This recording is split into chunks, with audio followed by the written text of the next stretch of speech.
নমস্কার, সাহা ফ্যামিলি টুতে আপনাদের অনেক অনেক অভিনন্দন এবং স্বাগত জানিয়ে আবার আজকে একটা নতুন ব্লগ শুরু করছি আমি। তো এই দেখুন, মিটি পড়া হয়ে গেছে, দিয়ে ওই না মিশানো সবজিতে বাঁধাকপি দিব, তো ওই জন্য বাঁধাকপি পাতাগুলো বসে বসে ছিঁচে। ওকে নাকি বাঁধাকপি পাতাগুলো বেশ ছিঁড়তে ভালো লাগে। আমাকে বললো যে মা তুমি উঠে যাও, আমি বাঁধাকপি পাতাগুলো ছড়িয়ে দিচ্ছি, আমাকে ভালো লাগে সেটা। তো যাই হোক, ও পাতা ছোটাতে ছোটাতে অনেকগুলি পাতা ছুটিয়ে নিয়েছে, সেগুলো সব কটাই দিতে হলো। মিশানো সবজিতে 2টা পাতা দিলেও হয়, কিন্তু প্রায় অনেকগুলোই ছুটিয়ে নিয়েছে। আর এদিকে বাঁধাকপি সবজি বসিয়ে, বাঁধাকপি বলছি, মিশানো সবজি বসিয়ে দিয়েছি। তো চলুন, এদিকে ডাল সিদ্ধ হচ্ছে, সেই বড় প্রেশার কুকার একটা।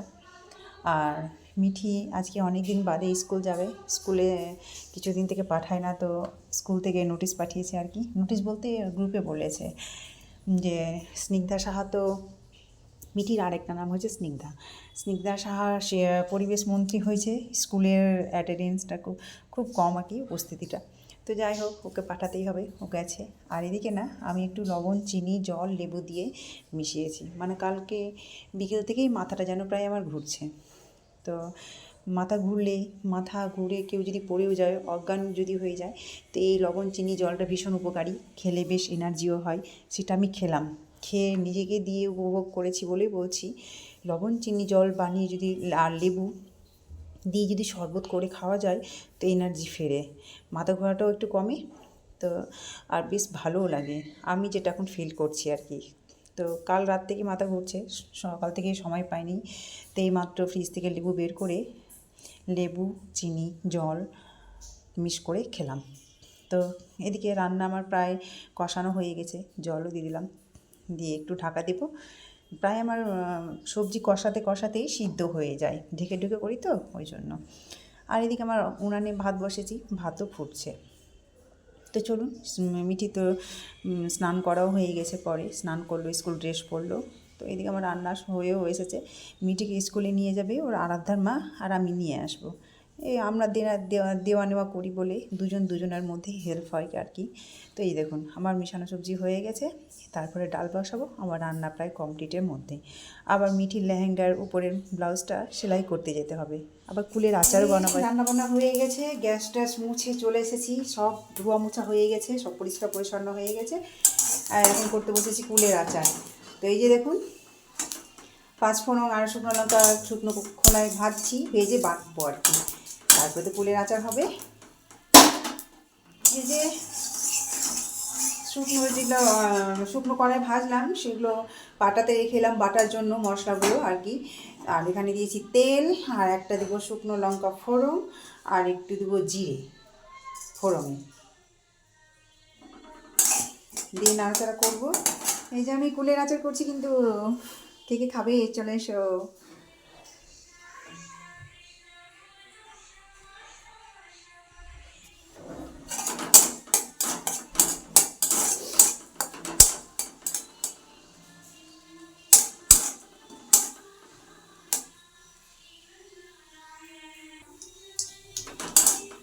এবার কুলটি সবটি দিয়ে দেবো আর কি।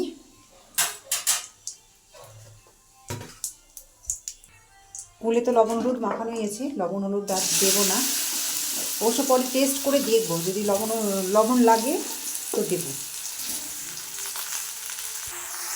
একটু বেশ কিছুক্ষণ নাড়াচাড়া করবো, দিয়ে ঢাকা দিয়ে দেবো।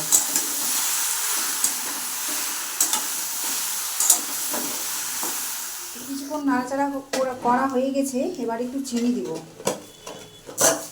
চিনি অল্পই দিব, মানে এটা টক টক করেই করবো আর কি আচারটা। যে যেমন মিষ্টি খাবে সে সেরকম চিনি বা গুড় অ্যাড করবে। আমি এটা টক করবো তো ওই জন্য অল্প একটু দেবো, ব্যাস, আর দেবো না। এবার জল দিয়ে দিলাম, জল দিয়ে বেশ কিছুক্ষণ একটু নাড়াচাড়া করবো, দিয়ে ঢাকা দিয়ে দেবো। ঢাকা দিয়ে এই কুলের আচারটা তৈরি করব, মানে সেদ্ধ হবে সেই জন্য। চলুন এবার ঢাকা দিয়ে দিই।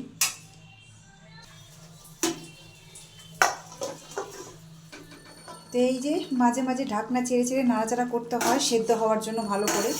তো প্রায় মাঝে মাঝেই আমিও ঢাকনা উঠিয়ে নাড়াচাড়া করে নিচ্ছি। আর এই দেখুন, সিদ্ধ প্রায় হয়ে এসেছে। কুলগুলো এবার ভেঙে দেবো।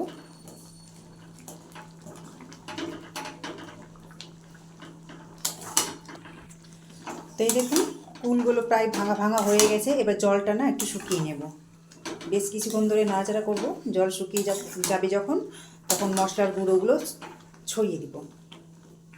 প্রায় হয়ে এসেছে, জলগুলো মরে গেছে, হালকা একটু থাকবে। আর যে মশলাগুলো গুঁড়ো করেছিলাম সেগুলো একটু দিয়ে দেবো। মশলাতে বেশিক্ষণ রাখবো না, না তো মশলার গন্ধ চলে যাবে। হালকা নাড়াচাড়া করবো, দিয়ে নামিয়ে নেবো।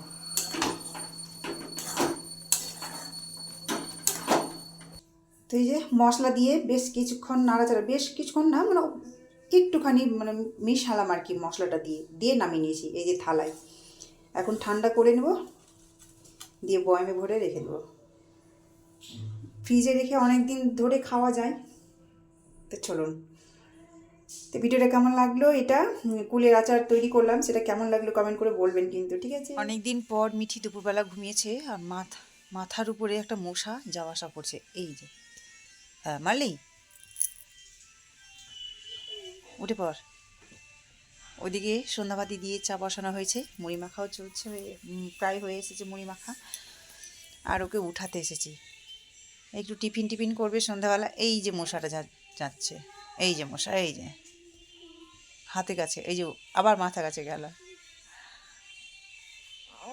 তোর কানে কাছে গান করছে, তোকে উঠাচ্ছে ঘুম থেকে উঠতে বলছে। মশা উঠ, উঠে পর, উঠে পর। শুভ সন্ধ্যা। এখন ঘড়িতে বাজে 6:35। তো মিটিকে ঘুম থেকে তুললাম, আর গাজর, মটরশুঁটি, আদা, কাঁচা লঙ্কা সব কুটে এবার মুড়ি মাখতে যাবো। দেখছি মুড়ি ঢপে মুড়ি নেই, তো আবার নিয়ে আসলাম এক্ষুনি মাত্র মুড়ি, আর মুড়ির সাথে যে মুড়ি মাখানো হলো আর কি, তার সাথে চা। এই যে চা পড়ে যাবে রে, ওখানে কেন রাখছি, পড়ে যাবে যে। এই যে চা। তো দুপুরে খেয়ে দিয়ে আজকে একটু ঘুমিয়েছিলাম আর কি, ঘুম তো বেশিক্ষণ হয়নি, অল্প একটু হয়েছিল। তারপরে তো সন্ধ্যাবাতি দিলাম, আর তারপরে তো দেখালামই আপনাদের। তো দুপুরে খাওয়া দাওয়ার পরে মিঠিকে নিয়ে এসেছিলাম স্কুল থেকে, আর মিঠি তো স্কুল থেকে খেয়ে এসেছিলো মিড ডে মিল। তারপরও একটু খাওয়ালাম, কারণ ওর জন্য রান্না করেছিলাম। মিড ডে মিলে কতটুকু খায় না খায় তা তো দেখতে পায় না, ওর মতো করে খায়।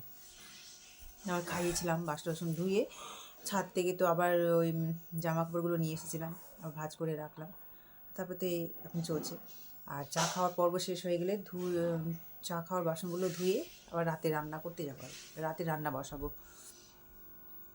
তো এই তো রোজকার রুটিন আর কি। তো যাই হোক, ব্লগটা আমি এখানে শেষ করছি। আপনারা ভালো থাকবেন, সুস্থ থাকবেন। আর এই ব্লগটা যদি সত্যি ভালো লেগে থাকে তো অবশ্যই একটা লাইক, কমেন্ট, শেয়ার এবং সাবস্ক্রাইব করে দেবেন। তার মতো টাটা, আবার একটা আগামীকাল নতুন ব্লগ নিয়ে আসবো। তো আপনারা সবাই ভালো থাকবেন, সুস্থ থাকবেন এবং সাবধানে থাকবেন।